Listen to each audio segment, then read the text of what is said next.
سیرت النبی کریم صلی اللہ علیہ وآلہ وسلم قسط نمبر 89 صلح حدیبیہ۔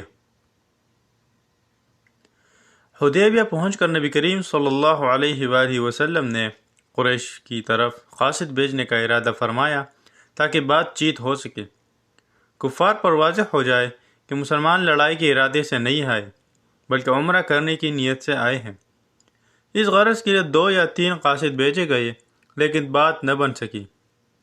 آخر حضور اکرم صلی اللہ علیہ وآلہ وسلم نے سیدنا عثمان بن عفان رضی اللہ عنہ کو بھیجا اور انہیں یہ حکم دیا کہ وہ مکہ میں ان مسلمان مردوں اور عورتوں کے پاس جائے جو وہاں پھنسے ہوئے ہیں، انہیں فتح کی خوشخبری سنائے اور یہ خبر دے کہ بہت جلد اللہ تعالیٰ مکہ میں اپنے دین کو سر بلند فرمائیں گے، یہاں تک کہ وہاں کسی کو اپنا ایمان چھپانے کی ضرورت نہیں رہے گی۔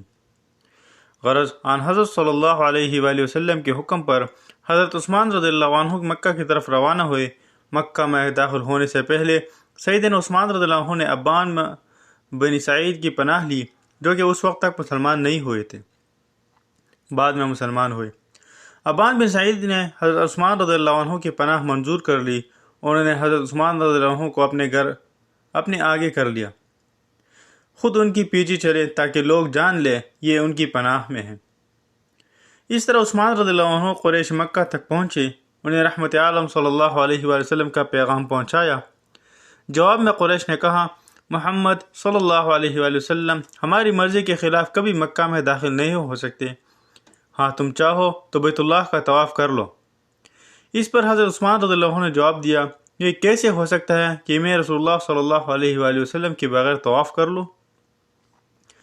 قریش نے بات چیت کے سلسلے میں حضرت عثمان رضی اللہ عنہ کو 3 دن تک روکے رکھا۔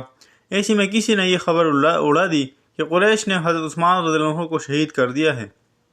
اس پر نبی کریم صلی اللہ علیہ وآلہ وسلم نے غمزدہ ہو کر ارشاد فرمایا، اب ہم اس وقت تک نہیں جائیں گے جب تک دشمن سے جنگ نہیں کر لیں گے۔ اس کے بعد آپ صلی اللہ علیہ وآلہ وسلم نے فرمایا، اللہ تعالیٰ نے مجھے مسلمانوں سے بیعت لینے کا حکم فرمایا ہے۔ حضور اکرم صلی اللہ علیہ وآلہ وسلم کی بات پر حضرت عمر رضی اللہ عنہ نے پکار کر بیعت کا اعلان کیا۔ اس اعلان پر سب لوگ بیعت کے لیے جمع ہو گئے۔ آپ صلی اللہ علیہ وآلہ وسلم اس وقت ایک درخت کے نیچے تشریف فرماتے۔ صحابہ کرام رضی اللہ عنہم نے حضور صلی اللہ علیہ وسلم سے ان باتوں پر بیعت کی۔ کسی حالت میں آپ کا ساتھ چھوڑ کر نہیں بھاگیں گے، فتح حاصل کریں گے یا شہید ہو جائیں گے۔ مطلب یہ کہ یہ بیعت موت پر بیعت تھی۔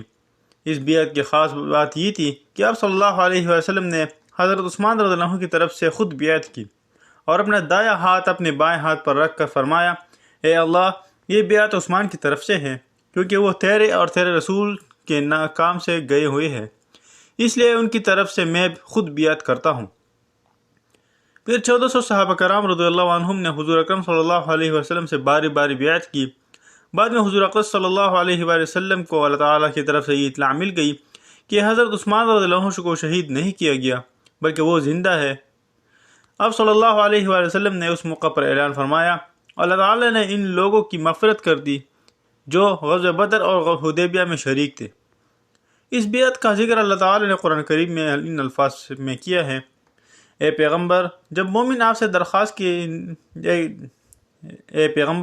جب مومن آپ سے درخت کے نیچے بیعت کر رہے تھے تو اللہ تعالیٰ ان سے راضی ہوا اور وہ جو سچائی اور خلوص ان کے دلوں میں تھا اس نے وہ معلوم کر لیا تو ان پر تسلی نازل فرمائی اور انہیں جلد فتح عنایت کی۔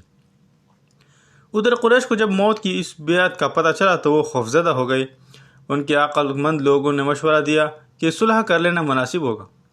صلح اس شرط پر کر لی جائے کہ مسلمان اس سال تو واپس لوٹ جائیں، آئندہ سال آ جائیں اور 3 دن تک مکہ میں ٹھہر کر عمرہ کر لیں۔ جب یہ مشورہ طے پایا گیا تو انہوں نے بات چیت کے لیے سہیل بن عمرو کو بھیجا۔ اس کے ساتھ 2 آدمی اور تھے۔ سہیل آپ کے سامنے پہنچ کر گھٹنوں کے بل بیٹھ گیا۔ بات چیت شروع ہوئی۔ سہیل نے بہت لمبی بات کی، آخر صلح کی بات چیت طے ہو گئی۔ دونوں فریق اس بات پر راضی تھے کہ خون ریزی نہیں ہونی چاہیے بلکہ صلح کر لی جائے۔ صلح کی بات شرائط بظاہر بہت سخت تھی۔ اس معاہدے میں شرائط لکھی گئی، 10 سال تک آپس میں کوئی جنگ نہیں کی جائے گی۔ جو مسلمان اپنے ولی اور سرپرست کی اجازت کے بغیر مکہ سے بھاگ کر رسول اللہ صلی اللہ علیہ وسلم کے پاس آئے گا، اللہ کے رسول اسے واپس بھیجنے کے پابند ہوں گے، چاہے وہ مرد ہو یا عورت۔ یہ شرط ظاہر میں مسلمانوں کے لیے بہت سخت تھی، لیکن بعد میں ثابت ہوا کہ یہ شرط بھی دراصل مسلمانوں کے حق میں تھی، کیونکہ اس طرح بیت اللہ مسلمانوں سے آباد رہا اور دین کا کام جاری رہا۔ کوئی شخص حضرت صلی اللہ علیہ وسلم کا ساتھی رہا ہو اور وہ بھاگ کر قریش کے پاس آ جائے تو قریش اسے واپس نہیں کریں گے۔ کوئی شخص یا کوئی خاندان یا کوئی قبیلہ اگر مسلمانوں کا حلیف معاہدہ بردار بننا چاہے تو بن سکتا ہے، اور جو شخص یا خاندان یا قبیلہ قریش کا حلیف بننا چاہے تو ان کا حلیف بن سکتا ہے۔ مسلمانوں کو اس سال عمرہ کے بغیر واپس جانا ہوگا، البتہ آئندہ سال 3 دن کے لیے قریش مکہ کو خالی کر دیں گے، لہٰذا مسلمان یہاں غیر مسلح حالت میں آ کر ٹھہر سکتے ہیں اور عمرہ کر سکتے ہیں۔ یہ شرائط بظاہر قریش کے حق میں اور مسلمانوں کے خلاف تھی، اس لیے صحابہ کرام رضی اللہ عنہم کو ناگوار بھی گزری، یہاں تک کہ حضرت عمر رضی اللہ عنہ نے بھی ناگواری محسوس کی۔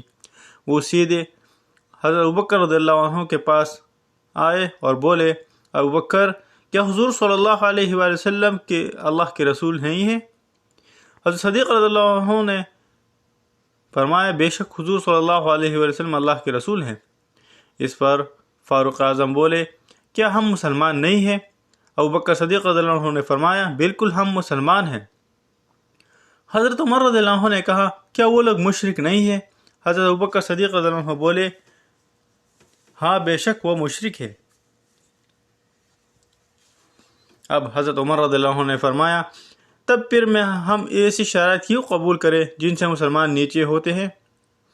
اس وقت حضرت ابوبکر صدیق رضی اللہ عنہ نے بہت ہی خوب جواب دیا، فرمایا، اے عمر، وہ اللہ کے رسول ہیں، ان کے احکامات اور فیصلوں پر سر جھکاؤ، اللہ تعالیٰ ان کی مدد کرتا ہے۔ یہ سنتے ہی حضرت عمر رضی اللہ عنہ فوراً بولے، میں گواہی دیتا ہوں کہ ان حضرت صلی اللہ علیہ وآلہ وسلم اللہ کے رسول ہیں۔ اس کے بعد حضرت عمر رضی اللہ عنہ آپ صلی اللہ علیہ وآلہ وسلم کی خدمت میں حاضر ہوئے اور اسی قسم کے سوالات کیے۔ حضور صلی اللہ علیہ وآلہ وسلم نے ان باتوں کے جواب میں جو الفاظ سنائے وہ بالکل وہی تھے جو حضرت ابوبکر صدیق رضی اللہ عنہ فرما چکے تھے۔ حضور صلی اللہ علیہ وسلم نے فرمایا، میں اللہ کا بندہ اور رسول ہوں، میں کسی حالت میں بھی اللہ کے حکم کی خلاف ورزی نہیں کر سکتا، وہی میرا مددگار ہے۔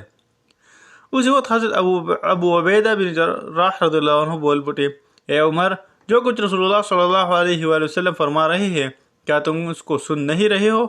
ہم شیطان مردود سے اللہ کی پناہ مانگتے ہیں۔ تب حضرت عمر رضی اللہ عنہ بھی بولے، میں شیطان مردود سے اللہ کی پناہ مانگتا ہوں۔ نبی اکرم صلی اللہ علیہ وآلہ وسلم نے یہ بھی ارشاد فرمایا، اے عمر، میں تو ان شرائط پر راضی ہوں اور تم انکار کر رہے ہو۔ چنانچہ حضرت عمر رضی اللہ عنہ فرمایا کرتے تھے، میں نے اس وقت جو باتیں کی تھی، اگرچہ وہ اس تمنا میں تھی کہ اس معاملے میں خیر اور بہتری ظاہر ہو، مگر اپنی اس وقت کی گفتگو کے خوف سے میں اس کے بعد ہمیشہ روزے رکھتا رہا، صدقات دیتا رہا، نمازیں پڑھتا رہا اور غلام آزاد کرتا رہا۔ پھر صلح کی تحریر لکھی گئی۔ آپ صلی اللہ علیہ وآلہ وسلم نے حضرت اوس بن خولہ رضی اللہ عنہ کو حکم دیا کہ وہ یہ معاہدہ لکھے۔ اس پر سہیل بن عمرو نے کہا، یہ معاہدہ علی لکھے گے یا پھر عثمان؟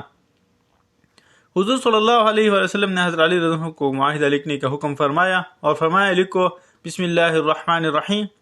اس پر سہیل بن عمرو نے پھر اعتراض کیا، میں رحمان اور رحیم کو نہیں مانتا، آپ یوں لکھوائے، بسمک اللہم، یعنی شروع کرتا ہوں اے اللہ تیرے نام سے۔ حضور اکرم صلی اللہ علیہ وآلہ وسلم حضرت علی رضی اللہ عنہ سے فرمایا، اسی طرح لکھ دو۔ انہوں نے لکھ دیا تو حضور اکرم صلی اللہ علیہ وآلہ وسلم نے فرمایا، لکھو محمد رسول اللہ نے ان شرائط پر سہیل بن عمرو سے صلح کی۔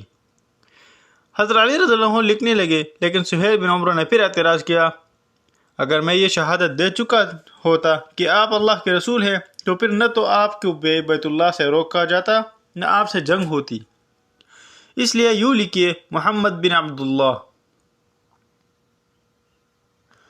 سلسلہ جاری رہے گا، باقی اگلے قسط میں انشاءاللہ تعالی۔